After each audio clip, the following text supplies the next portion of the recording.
Hello and welcome to Sim UK. Today I am going to give my first impressions for what I believe to be the most expensive railway-based RTS ever released. That's right, we're talking about Railway Empire. I was initially put off by the price of this game, and I'm sure that many of you feel the same way. Now I've got good news and I've got bad news. The good news is that thankfully Kalypso have provided me with a free key in order to make this review. The bad news is that I was hoping to find lots of reasons to suggest to you that this is not a good game to buy at this price. I've got to say I've failed. This is such a good game. I am absolutely amazed at what they've done here. It's not perfect, but my god, it is good. And I'm going to tell you all about the good and the bad, and then hopefully you'll be able to make your own mind up on whether or not to buy this game. Technically, this is going to be my first look review. I have put about 12 hours of gameplay into this already, and I may follow this up at some point in the future with a more in-depth full review, but there is so much to take into consideration that for now, I'm just going to refer to this as my first look review. So let's get started.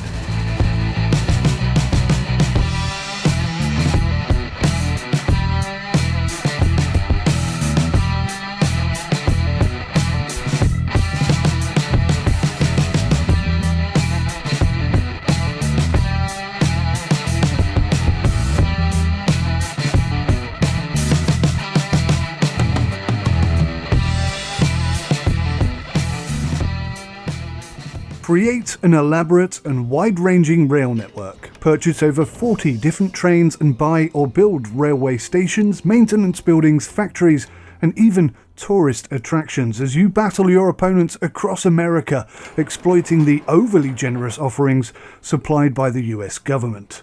So, the blurb is good, as you would expect, but I tell you now, at $39.99, this game needed to do a lot more than sound like a good game, and I have to say that it has. I mean, it really has. Now remember, this is just going to be my first look review. I've had 12 hours invested into this game already, but I can say that this is the most polished and the most easy to play and well thought out RTS game I think I have ever played.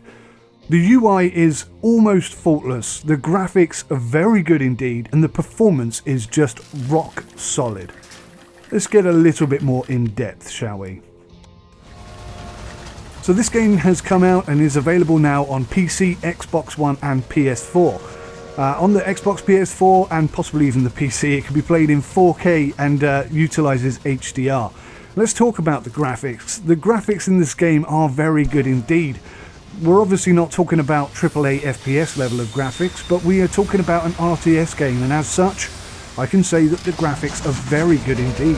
They are vibrant, crisp, and relatively in keeping with the era, if a little bit tongue-in-cheek. Giving everything up and dedicating my life to poetry. How about you? The in-game landscape and sceneries are just exceptionally well presented. There are no trees popping in and out in the distance, there are no stutters, and you have almost 100% full camera control and movement. And the small individual animations are also just exceptional. The locomotives themselves are also very well modelled, and the animations therein are equally of a high standard. Each city is dynamic and will expand if you provide a good enough railway service, and the animated inhabitants make them feel both alive and lived in. The audio is nice in parts. For example, the train, the locomotive audios are very good. The trailers being loaded and unloaded is also fairly decent. You've got sort of stereoscopic sound, so if a train passes from right to left and then disappears off into the distance, you will hear that, and it will then be replaced by the sounds that you can hear from the environment.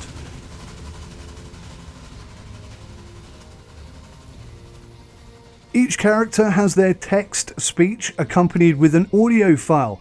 This is an area where many RTS games tend to cut corners. I'm glad to say that isn't the case here. Someone told me that you were coming. Good luck. There is music available in-game. It's limited but acceptable. It does become a little bit repetitive, but also serves pretty well as just making a background noise, or background music if you will. As far as the gameplay and the depth of gameplay goes, this is where the game will either earn its money or not, I guess is the best way of putting it. The track creation, obviously a very, very important part of a game like this, is super super easy. The track laying tool is phenomenally good. It's the best track laying tool I've ever seen, and this is super easy. You can simply drag from one station to another, and it almost does it. In fact, it does it for you. Now, I'm not sure if it technically works out what the cheapest route is or the most expensive route, or just randomly creates a wibbly wobbly sort of line. I don't know what the idea is behind it. I don't know what the premise is behind it, but it will do it for you, and then you can adjust it afterwards. Incidentally, you can incrementally build it yourself, trying to make the most cheapest route that you possibly can. And that's not to say that the track building tool is 100% perfect, because it isn't. There are times when some strange things can happen. It'll go wibbly wobbly or connect poorly, but ultimately it comes down to user's mistake. It's pretty decent, and I would say, quite honestly, hand on heart, it is the best track laying tool in an RTS game that I've ever seen. It is very, very good indeed. Track removal, on the other hand, is a little bit ham-fisted. It is manageable, but it's tricky. It wasn't very well explained, I feel. It doesn't tend to bulldoze single sections. Now, why they went for this option, I don't know. But what it tends to do is it deletes the entire track unless you split it. And when I say split it, I mean go in and physically split it after the fact that you've built it. You have to hold the shift key down in order to place these markers along the line. But if you happen to not hit the shift key or something along those lines, you will delete the entire section. Now, that could have cost you anywhere up to 1.5 million, and it will just be gone, and there's no way of undoing it. So that is a little bit ham-fisted. When everything else is so neat and tidy, this is an area of the game where it's not quite as good as it could be. Signaling works very effectively. It's more reliable and more impressive than any other RTS game that I've played. It works really well. Again, it's got a kind of a unique implementation to it. All you have to remember is that trains only pay attention to the signals that are on their right. Once you've got that bit in your head and you're completely clear that you know what you're doing, everything else is pretty straightforward. There have been a few occasions when two trains are blocking each other, but they shouldn't be. You can physically see that one train is past the point where they're on the switch, but the train next to it will not pass. This is a bit frustrating, but it only happens very rarely. And truth be told, if you design your railway correctly, you should never really find yourself in this position anyway. One strange design decision that I'm not 100% happy with is that all signalling is free. Now, even if they only charge $1 for each one that you put down, I really feel like they should be charging you something for putting in signalling markers all over the place. This stuff isn't free, and it amazes me that they picked for that to be free. So, very interesting design decision there from the developers. AI competitors. Now, there are other games that sort of fairly similar to Railway Empire, which chose, believe it or not, to have no competitors in the game. Now, for me, that completely destroyed the game, absolutely ruined it.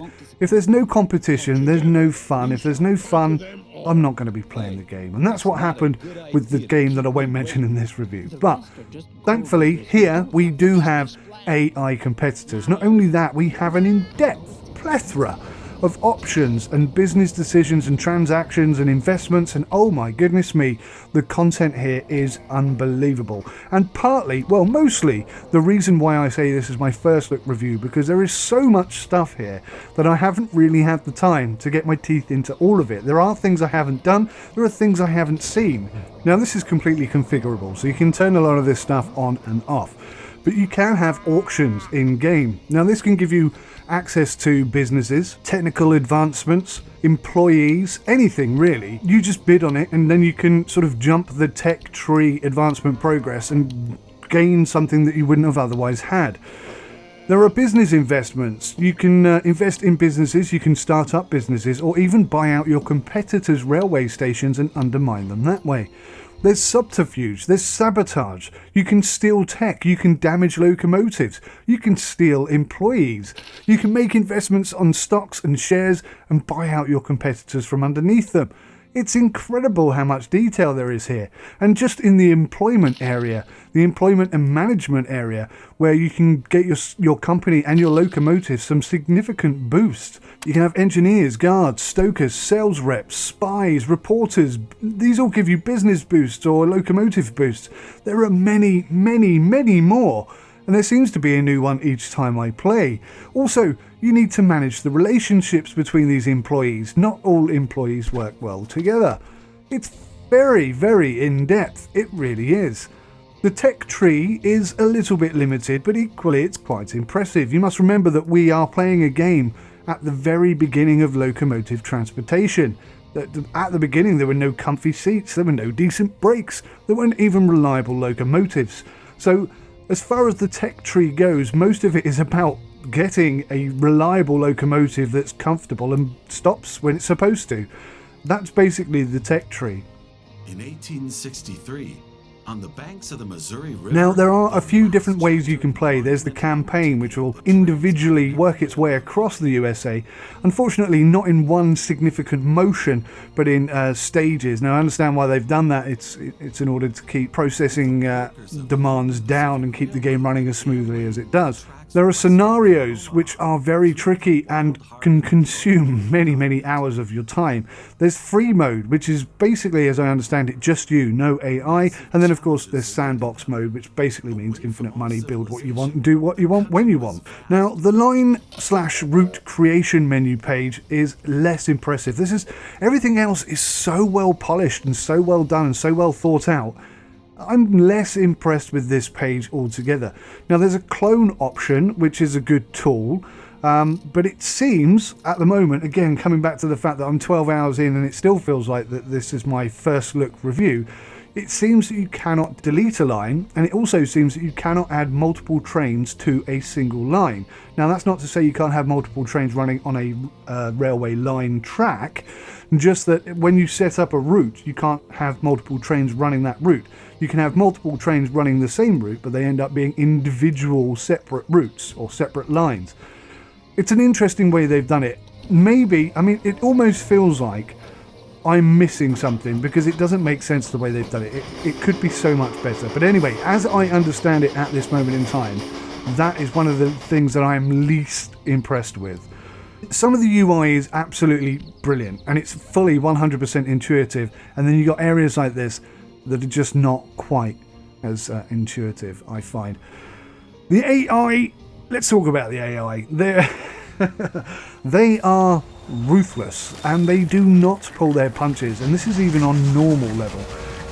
There is an advanced level, like a harder level, which is just, I imagine, ridiculously difficult.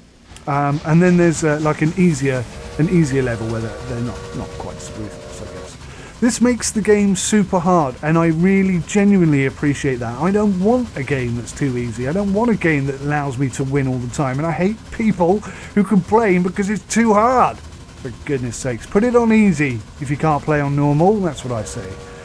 You need to be paying close attention to your cities, their demands, and in order to make them grow quickly and return you a decent payout. There is one big complaint here, and it's the biggest, most talked about complaint. When you're playing against the AI, they use simple railway settings. So I mentioned earlier about the options that you have. You can have full realistic railway settings whereby one train will have to wait until the station is clear before they'll pull into it. Well, you can also have simple railway settings, and this basically allows locomotives to pass through each other. There's been a lot of discussion about this, and I've only found one single comment from anybody on the development side of things, and this is what they said. The AI uses the easy system, but has to pay more for track laying.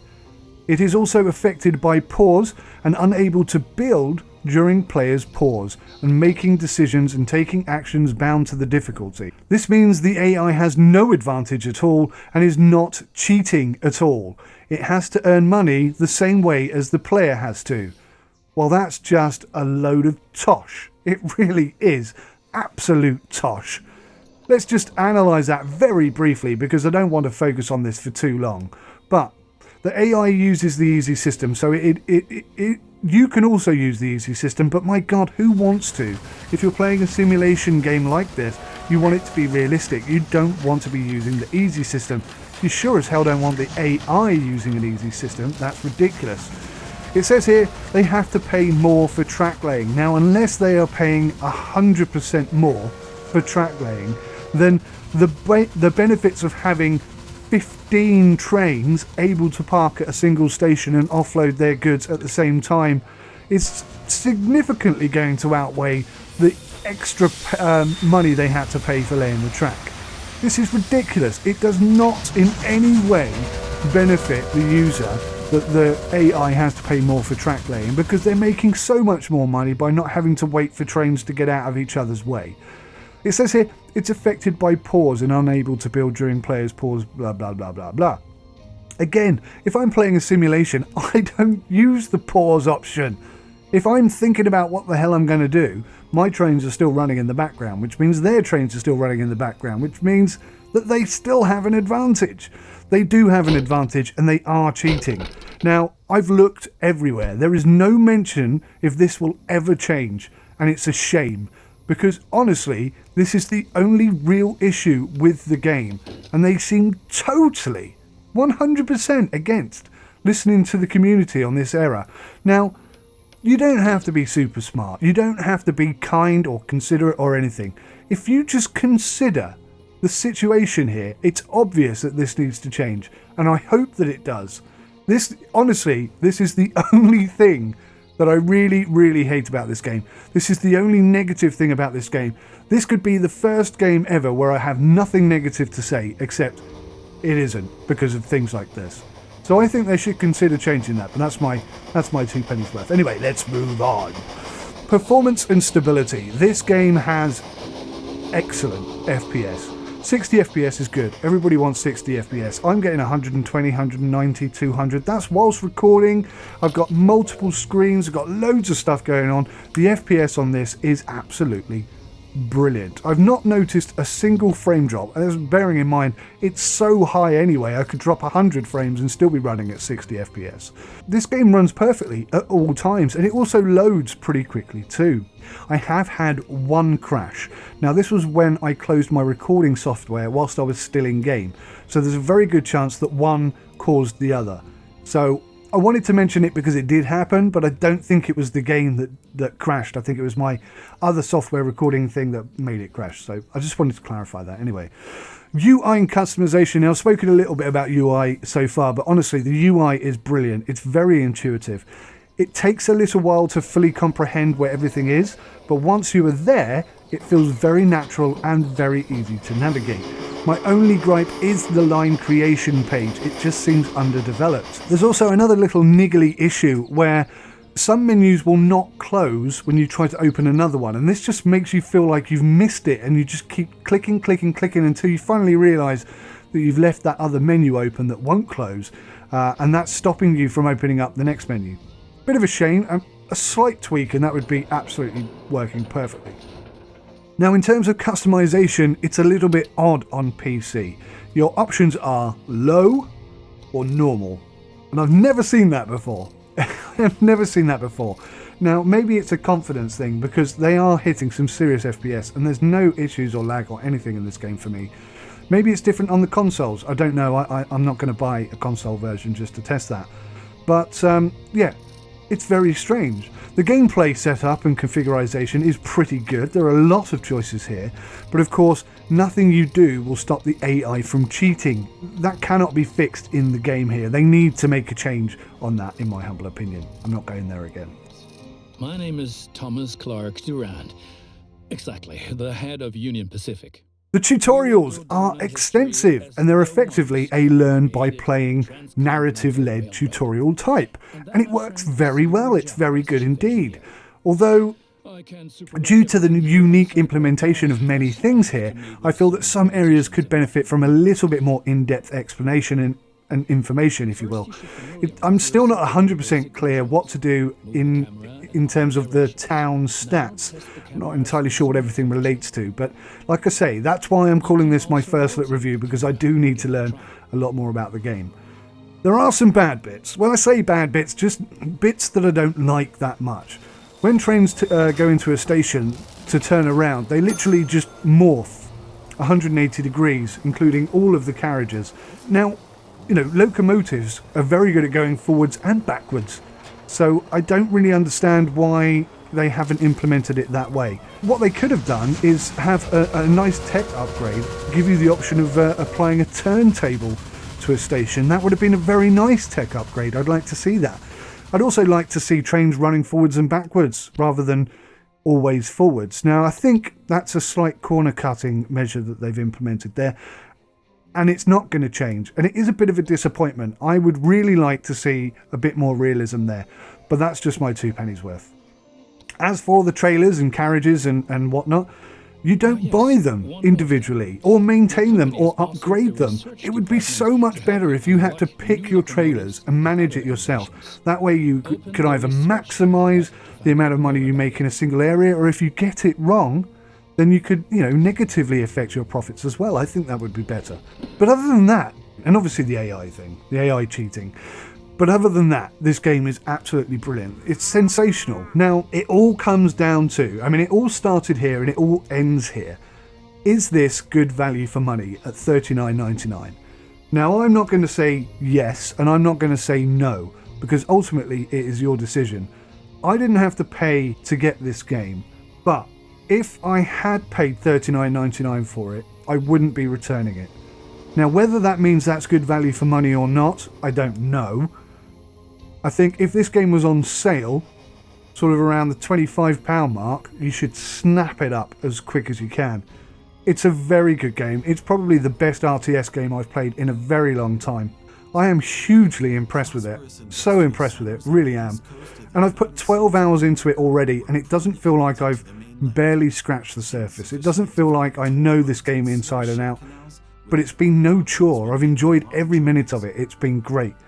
Now, if that's value for money, then $39.99 is the right price for this. But the thing that concerns me slightly is that other games might follow suit, and the price of games is already very, very high. And RTS is an area where the price structure has always been quite reasonable. This is arguably the best RTS game that's been released in a very, very, very long time. Does that justify a £40 price tag? I'm still struggling with it. It is very good. It is very, very good. That's the best I can do in terms of, is it value for money? At the end of the day, it comes down to you. I've given you all the information that I can, all the good points, all the bad points. I've tried to be clear, I've tried to be honest, tried to keep my own personal opinions out of it as much as possible. But when it comes down to value of money, it is very much how you feel about the game. So I've done everything I can here. I 100% put my thumbs up for this. This is a quality game, a very good RTS. I'm very impressed. And highly recommend it. So there you go, guys. That's my review. If you've got any questions or suggestions, or maybe you know something that I don't, or you can correct me in a certain area, this is all absolutely fine. Please let me know in the comment section. I'll be happy to hear it, and I'll get back to you if you have any questions, etc, etc, etc. You guys know how this works. I'm going to go now and probably play a bit more Railway Empire. So until next time, take care. Thanks for watching. Goodbye for now.